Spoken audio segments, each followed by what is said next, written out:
ng'abantu mu nsi yonna bakyagenda mu maaso n'okwewuunya olw'ebintu ebijja bizuulibwa mu Epstein File, waliwo ebintu by'osaanidde okumanya ebikwata ku ono omwami. Kiki ekituukawo singa omuntu abeera n'amaanyi, ssente, obuyinza na buli kimu kyonna omuntu omulamu kye yandyegombye mu nsi? Abantu abamu bafuna guno omukisa ogufuna bino ebintu, bakola ebintu ebirungi ate oluusi bakola ebintu ebibaweebuula oba ebitali bya buntu, ng'era bwe tugenda okutunuulira emboozi eno ekwata ku ono omwami. Omwami ono ayitibwa Jeffrey Edward Epstein, ng'ono yali munnansi wa America era ng'ono yali musajja mugezi ddala, era ng'obulamu bwe obw'okukola yatandikira ku ssomero eriyitibwa Dalton, era nga eno yali asomesaayo okubala oba yali musomesa wa mathematics. Oluvannyuma lw'okuva wano yatandika okuyingira mu by'ensimbi, nga yali muwi w'amagezi ow'abagagga ku bintu ebikwatagana ku by'ensimbi, butya bwe basobola okukuumamu ensimbi zaabwe, butya bwe basobola okuinvestinga na bintu ki bye basobola okukola okulaba nga basigala nga bamaanyi mu bizinesi. Omusajja ono ng'akola guno omulimu gwamuyamba okumukonekitinga n'abantu ab'amaanyi era yagukolera ddala bulungi. Okumala emyaka egy'enjawulo yasobola okuŋŋaanyamu ensimbi eziwera era n'atandika okubalibwa mu lubu lw'abagagga. Era nga teyakoma okubeera ne connection ez'abagagga bokka, yafuna connection mu bakulembeze b'ennono, bannabyabufuzi saako n'abantu abalala b'amaanyi mu bika eby'enjawulo. Era omusajja ono teyakoma kubeera na connection wokka mu ggwanga lya America we yali asibuka, wabula okwetooloola ensi yonna. Ebyaddala omusajja ono yali well connected.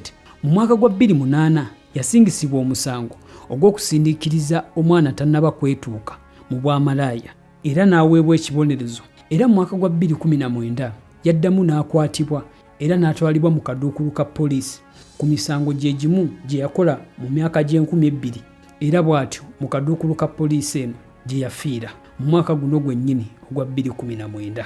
Mu mwaka gwa 2005 poliisi mu Palm Beach, Florida yatandika okunoonyereza ku musajja ono Epstein oluvannyuma lw'omuzadde okuvaayo n'ategeeza nti muwala we ow'emyaka 14 Epstein yali amusasudde okumuziniramu amazina ag'ekimansulo oba okumumansulira saako n'okumumasaajinga.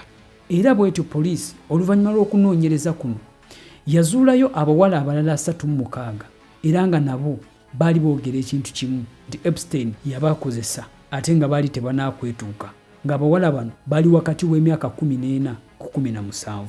Oluvannyuma lw'abantu bano okuvaayo nga boogera nti omusajja ono oba nga balumiriza nti omusajja ono yali abakozesezza nga batebannaba kwetuuka, tebaavaayo na bujulizi bukakasa olw'ensonga nti abasinga baali batya. Kino kyawa obuzibu abawaabi ba gavumenti olw'ensonga nti baali tebalina bujulizi bwa nkukunala obusobola okusiba omusajja ono.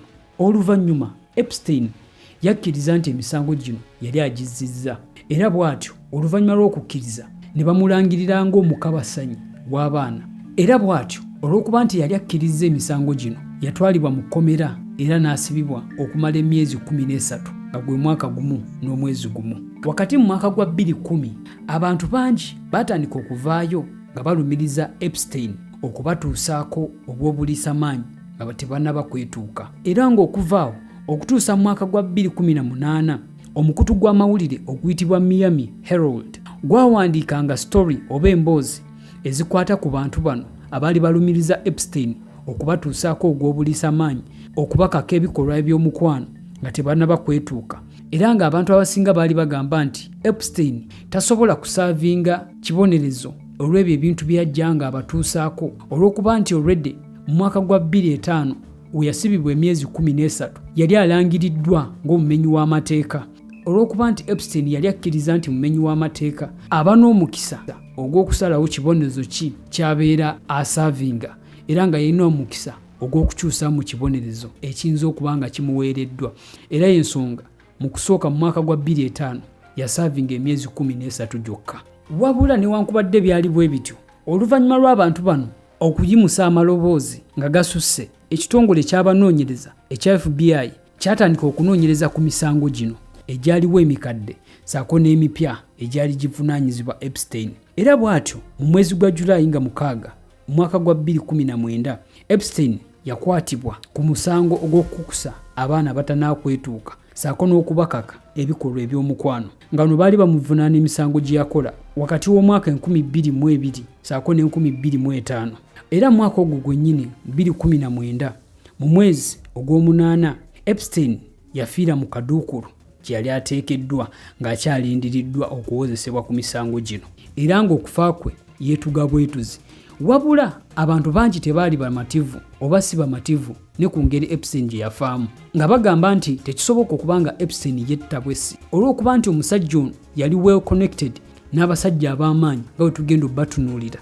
kigambibwa okuba nti gyonna emisango ejja gimuvunaanyizibwako teyagikola yekka era nga kiteeberezebwa okuba nga abantu be yabeeranga nabo oba mikwano gye bagambibwa okuba nga nabo baali tebabuzeemu mu gino emisango kati olw'okuba nti omusajja ono yali surrounded by abantu ab'amaanyi mu nsi yali tasobola kusimattuka era nga baali balina okumusirisa aleme okubawaayo era oluvannyuma lw'okufa kwa Epstein abantu ab'enjawulo baatandika okukwatibwa okugeza ng'omukyalo ono ayitibwa Ghislaine Maxwell era ng'ono yali socialite nga yakwatibwa mwaka gwa 2021 ku misango egyekuusa okuba nti yali akukusa abaana batanakwetuuka ng'abaleetera Epstein. Nkimanyi weebuuza ddala omusajja ono yalina abaana oba yalina omukyala?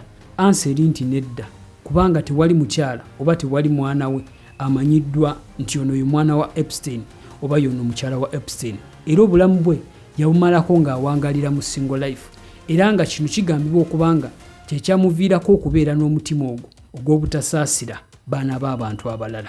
Omusajja ono bwe yafiira ebyobugagga bwe biteeberezebwa okuba nga byali $1,000,000 era nga ebyobugagga bino oba ssente ziva mu byobugagga bino zize zigabibwa oba zisasulwa ng'okuliirirwa eri abantu bano abaakosebwa era nga banka okuli eya JP Morgan, Deutsche Bank zaalagibwa okusasula ssente ez'enjawulo ku bantu bano abaakosebwa era nga banka ya JP Morgan yalagirwa okusasula $2,900,000 eri abantu bano saako ya Deutsche okusasula $1,75,000 ng'ensonga eva kuba nti banka zino zaali zimanyi nti omusajja ono ebikolwa bye byali si birungi wabula nesigala nga zikolagana naye.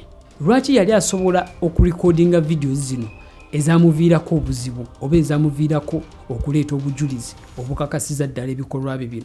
Olw'okuba nti yali alina amaanyi, ssente n'obuyinza yali tasuubira nti olunaku lulikya nga basobola okukeera ku makya ne bamusiba olw'ensonga nti bannamateeka abasinga yali abalina abantu abasalawo buli kimu bwe kirina okutambula mu nsi baali ku sayidi ye kati yali talina kweraliikirira nti oba lulisobola okukya ebintu ne bimukyukira so kinagambye nti kiki abantu kye bakozesa amaanyi obuyinza ne ssente bwe baba bifunye. Omusajja ono bw'ati bwe yasalawo okubikozesa. Tugenda kutunuulira ebintu eby'enjawulo ebikwatagana ku Epstein file obujulizi obw'enjawulo saako na buli kimu na buli muntu ssekinnoomu ali mu eno file oyongere okutegeera nti ensi si nnyangu. Bw'oba onyumiddwa eno emboozi osobola ogigabanako n'emikwano gyo era teweerabira okusubscribinga saako n'okunyiga mukadde osobole ng'okufunanga vidiyo zonna ze naabeera nkoze. Kwebaza olwakadde kuwadde okulaba eno emboozi twesinkane mu kitundu ekinaddako.